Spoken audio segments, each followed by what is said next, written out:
Soul Not for Sale. As always, let's just get right into it. Joe Rogan bringing RFK Jr. onto the podcast is way more important than people realize.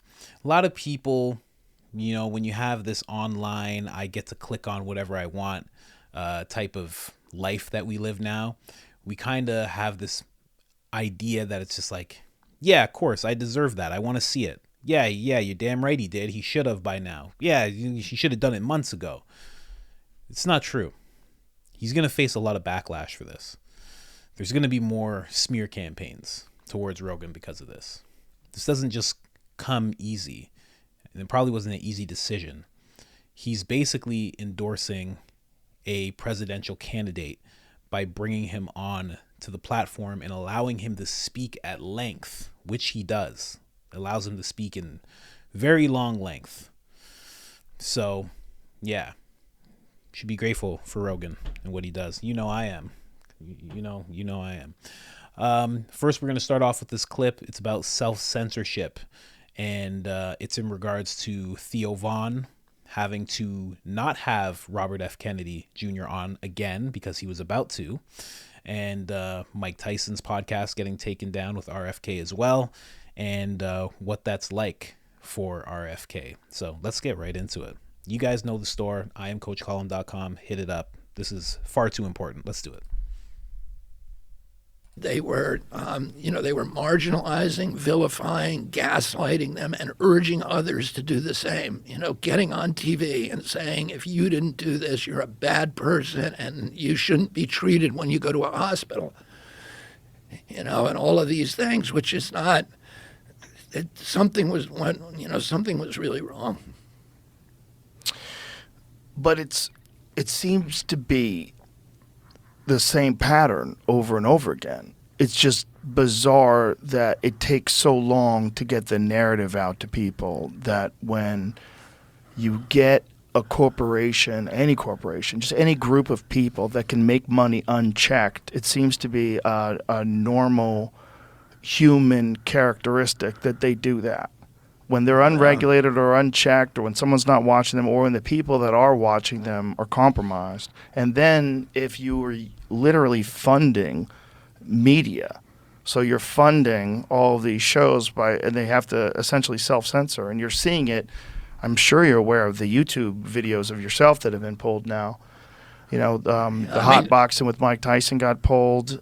Theo Von's podcast got pulled. Theo called me, really worried and apologetic for saying, because I was going to go on his show again, and he said, I'm worried about having you on my show. And this is just 2 weeks ago. And he's probably worried about getting another strike from YouTube. Yeah. So what was the subject that you guys discussed that was such a problem? I don't even know. He said, and then somebody did an article on what happened to him. There was, I think it's a place called Free Press, had an article, but it was it was weird because it was a discussion. I've been on his show a bunch of times, but it was something that we did during the pandemic, and they let it stand. Yeah. It was up for quite a while. It was up for a long time, and he called me like 2 or 3 weeks ago, and he was like shaking. And because he had said to me, "Why don't you come on again?" And I love him, and his podcast is really fun, and it's really close to my house, and I get a really good response from it. He is kind of a very interesting audience. I think he's got a big overlap with you, but he's such a pleasant guy. Yeah, I love him to death. He's out here now. Yeah. So So I was looking forward to going on his podcast, but he called me and was like, "I don't think we can do it because I'm worried about my livelihood." Yeah. That's where the self-censoring kicks in. Yeah. And so did they give him any indication of what the subject was? I don't know. He was trying to find out from them, and I don't think they were being that forthcoming. What did you guys discuss? Did you discuss COVID? We had a long discussion. We did one that was almost entirely on falconry. Falconry? Yeah. We did one. Well, the one I went on Mike Tyson. I spent a lot of it talking about pigeons because I used to raise homing pigeons and that's really why I wanted to go on his show, because I knew he was a pigeon fan, a pigeon guy. Wow. And then and Theo found out that I train hawks, and he was interested in that. He's like a hunter in Tennessee, and so we ended up talking a lot about that. I don't remember if we talked about vaccines, but we must have at some point. Yeah. We must have. But that kind of self-censoring is it seems to have ramped up, and like I said, they deleted the Mike Tyson episode, they deleted the Theo Von episode. I'm not aware of any other ones. Are you aware of any other ones that got taken down as well? Well, I mean, anything I put up comes down, but Yeah. I mean, I'm heavily censored. Can I? Heavily censored. Just rolls off the tongue for him. He's probably pretty used to it, honestly. Everything he puts on YouTube just gets taken down.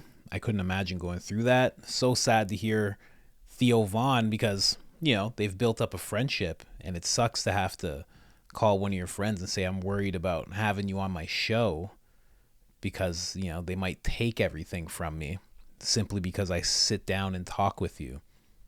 Which makes me think, like, what's going to happen to me after I post this? Like, how far does it go? How much are they going to censor one person who's just trying to have discussion and just trying to be heard, while the mainstream media machine shuts them down and blocks them out and, silences them pretty much? It's a really wild thing. And, it goes back to that quote I heard from Andrew Tate, where he was talking about the machine, the matrix, and how he was like, if you see somebody being characterized as a bad man by the mainstream media, he's like, do you think they're a bad man or a good man? He goes, I don't know. He's like, I think, because of who the mainstream media props up and shows to us, usually these men, when we look into them, are bad men. So when someone like Trump or someone like this gentleman here gets pushed around and called all sorts of names and all sorts of defamatory, that's not the word. You know what I mean? When they start making things up about him, when they start branding him as far right, an extremist, propagandist, anti this, anti that, racist, misogynist, when they start putting all those brands on somebody, you can be sure that they're actually a good man. And that's what I see here. It's a long interview. It's a 3-hour one. I haven't even finished watching it, but I wanted to get it to you guys as soon as possible. So this is the first clip.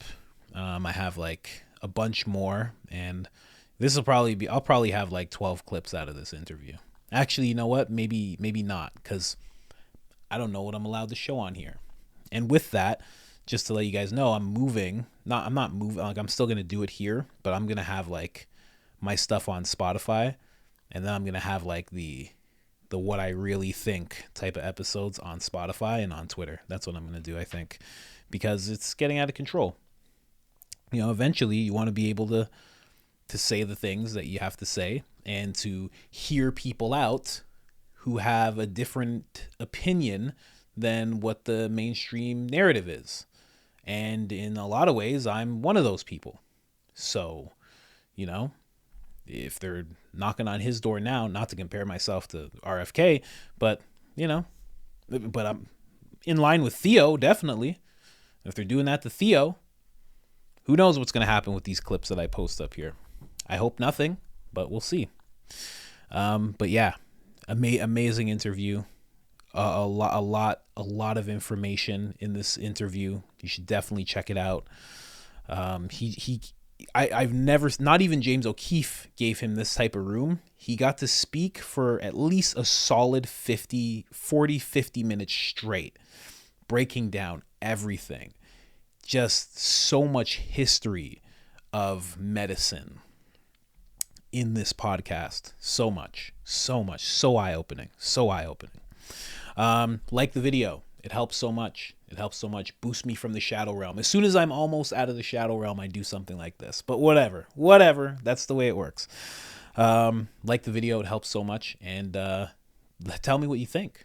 What do you think about him getting censored to this extent? I made some episodes about it, but I didn't have him actually talking about his experience with Theo and how Theo was actually scared and worried and shaken.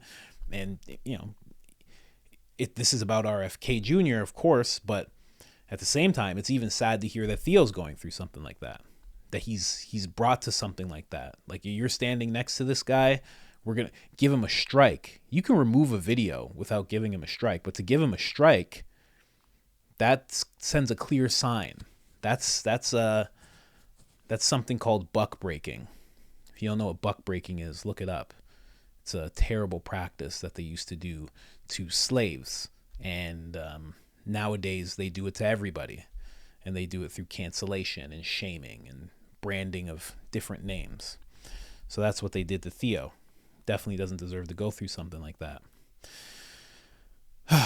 Well, other than that, I am out.